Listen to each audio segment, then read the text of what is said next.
Well, much has been said about the government's move to reinstate the Caribbean catastrophe risk insurance facility ahead of the monster storm Irma. The previous administration had discontinued the fund, but when pressed on the issue, the Prime Minister made it clear that it was paid up. And with so much discussion on the fund and its returns, a local financial voice is now providing some clarity to this issue and also explaining how this facility works. Jiminy Swain has the details. In recent weeks, the Caribbean Catastrophe Risk Insurance Facility paid out a total of $29.6 million to 6 Caribbean governments, including the Bahamas. The amount shelled out to the Bahamian government was $234,000.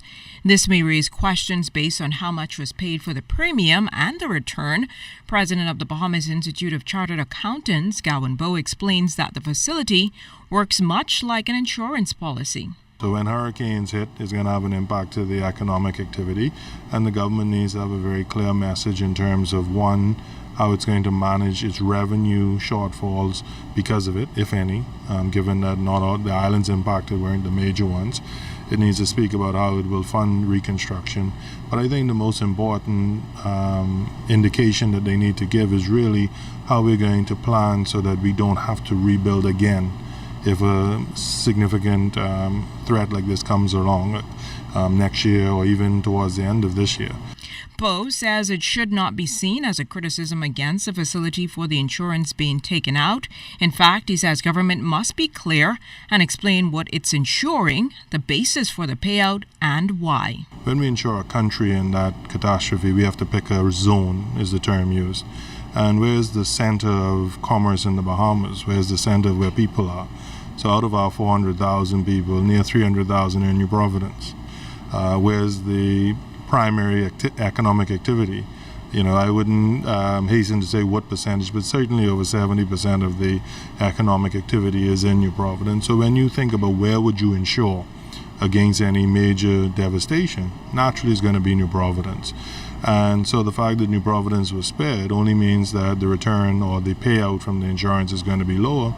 The B.I.C.A president notes that the credit rating agencies keep a watchful eye over the affairs of the country through the media, but he notes that like with any insurance, the view is to have protection against a risk. If you insure your house and it doesn't have a fire or it doesn't have a hurricane hit it, do you get money back from your premium?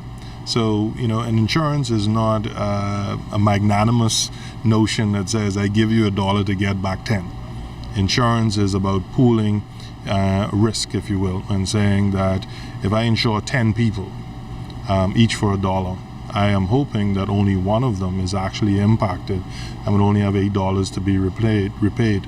And so from that perspective, there's a profit motive for insurance companies. So when we think about the $900,000 as a premium, we shouldn't be looking at it and saying, well, every year I expect to get back $900,000 or $30 million. The Caribbean Catastrophe Risk Insurance Facility notes the Bahamas' tropical cyclone policy was not triggered by Hurricane Irma.